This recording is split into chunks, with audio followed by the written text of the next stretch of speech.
السلام علیکم دوستوں، ویلکم ٹو مائی چینل ناقابل فراموش۔ امید کرتا ہوں آپ سب جہاں بھی ہوں گے خیر و عافیت سے ہوں گے۔ تو چلتے ہیں آج کے ایک سچے واقعے کی طرف۔ یہ واقعہ انڈیا سے ایک بھائی نے شیئر کیا ہے، تو چلتے ہیں یہ واقعہ انہی کی زبانی سنتے ہیں۔ میرا تعلق انڈیا کے ایک گاؤں سے ہے۔ واقعہ کچھ اس طرح سے شروع ہوتا ہے کہ ہمارا گاؤں پہاڑی علاقے میں ہے، ہماری طرف ایئرپورٹ موجود نہیں ہے۔ ایئرپورٹ جانے کے لیے تقریباً 250 کلومیٹر دور بنگلور جانا پڑتا ہے۔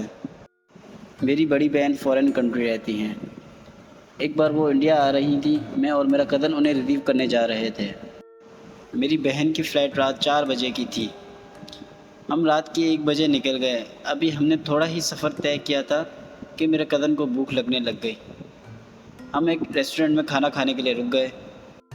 وہاں بیٹھے باتیں کرتے ہمیں وقت کا اندازہ ہی نہیں ہوا، اور جب میں نے ٹائم دیکھا تو رات کے 2 بج چکے تھے اور تقریباً 2.5 گھنٹے کا ایئرپورٹ کا راستہ تھا۔ میں نے کزن سے کہا کہ یار تمہاری وجہ سے اتنی دیر ہو گئی ہے، اور اب اگر لیٹ پہنچے تو بہن سے بھی ڈانٹ پڑے گی۔ اس پر میرے کزن نے کہا کہ مجھے ایک شارٹ کٹ راستے کا پتہ ہے، ہم ادھر سے چلے جائیں گے تو جلدی پہنچ جائیں گے۔ میں نے کہا ٹھیک ہے، اب تو ہی ڈرائیو کر کیونکہ راستہ تجھے پتہ ہے۔ تو اس طرح وہ ڈرائیونگ سیٹ پر آ گیا اور ہم نکل گئے ایئرپورٹ کے لیے۔ ابھی ہم ہائی وے سے تھوڑا سا ہی آگے نکلے، ایک جگہ سے کزن نے جنگل کی طرف گاڑی موڑ لی۔ وہ راستہ مجھے بہت عجیب لگ رہا تھا۔ جب میری نظر ایک سائن بورڈ پر پڑی جہاں ڈینجر لکھا ہوا تھا، تو میں نے کزن سے کہا کہ یہ راستہ مجھے ٹھیک نہیں لگ رہا۔ تو کزن نے میری بات یہ کہہ کر ٹال دی کہ یہ شارٹ کٹ ہے اور اسی راستے سے ہم جلدی ایئرپورٹ پہنچیں گے۔ ہمیں اس راستے میں دور دور تک کوئی نظر نہیں آ رہا تھا۔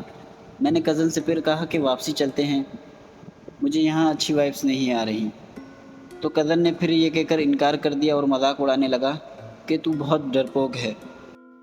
خیر ہنسی مذاق کرتے باتیں کرتے ابھی آدھا جنگل ہی طے کیا ہوگا ہم نے کہ اچانک گاڑی کی روشنی میں تھوڑا آگے روڈ پر ایک آدمی لیٹا ہوا نظر آیا۔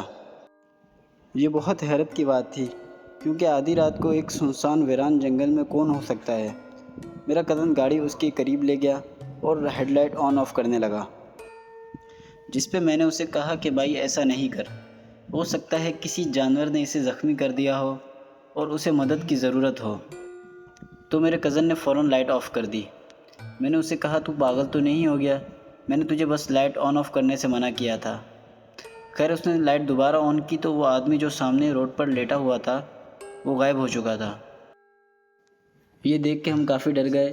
میں نے اپنے کزن سے کہا کہ اب ادھر ادھر دیکھنے کی ضرورت نہیں ہے، جلدی سے گاڑی اس جنگل سے نکال اور ہائی وے کی طرف چل، اس بیچ کہیں رکنا نہیں ہے۔ اس نے میری ہاں میں ہاں ملائی اور ہم وہاں سے چل پڑے۔ ابھی تھوڑا ہی آگے گئے تھے کہ ہماری گاڑی ایک دھماکے کی آواز کے ساتھ بند ہو گئی۔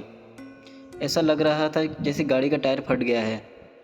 میں نے کزن سے کہا تو بیٹھ اندر، میں دیکھتا ہوں، اور میں موبائل کی ٹارچ آن کر کے اترا تو میری نظر سامنے پڑی جہاں وہی آدمی کھڑا تھا جو ہمیں پیچھے روڈ پر لیٹا نظر آیا تھا۔ وہ آدمی تقریباً 7 فٹ لمبا تھا اور روشنی کم ہونے کی وجہ سے اس کا چہرہ صاف دکھائی نہیں دے رہا تھا۔ وہ پورا سیاہ اور اس کے پورے جسم پر بال ہی بال تھے۔ یہ دیکھ کے میرا کزن جو گاڑی میں بیٹھا تھا وہ بے ہوش ہو گیا۔ تب مجھے یقین ہو گیا کہ یہ کوئی انسان نہیں دوسری مخلوق ہے۔ میں جلدی سے واپس گاڑی میں بیٹھا اور گاڑی لاک کر دی۔ میں اونچی آواز میں آیت الکرسی پڑھنے لگا، جس سے وہ مخلوق زور زور سے چلانے لگ گئی اور آہستہ آہستہ واپس گھنے درختوں کی طرف جاتے ہوئے غائب ہو گئی۔ میں نے اللہ کا شکر ادا کیا اور پانی چھڑک کر اپنے کزن کو اٹھایا اور اسے ساتھ والی سیٹ میں بٹھا کے خود ڈرائیونگ سیٹ پر آ گیا، اور پھر ہم اس جنگل سے نکل آئے۔ آج اس واقعے کو تقریباً 4 مہینے گزر گئے ہیں اور ہمیں آج بھی سمجھ نہیں آیا کہ وہ کیا چیز تھی، لیکن یہ واقعہ اب ہمارے لیے ناقابل فراموش بن گیا ہے۔ جی تو دوستو، یہ تھی آج کی سچی کہانی۔ امید کرتا ہوں آپ سب کو پسند آئی ہوگی۔ آپ بھی اپنی سچی کہانیاں مجھ سے شیئر کر سکتے ہیں میرے واٹس ایپ نمبر پر، جو آپ کو ابھی اسکرین پر شو ہو رہا ہوگا۔ اللہ پاک سب کو اپنے حفظ و امان میں رکھے اور ان بری آفتوں سے بچائے۔ جزاک اللہ۔ اللہ حافظ۔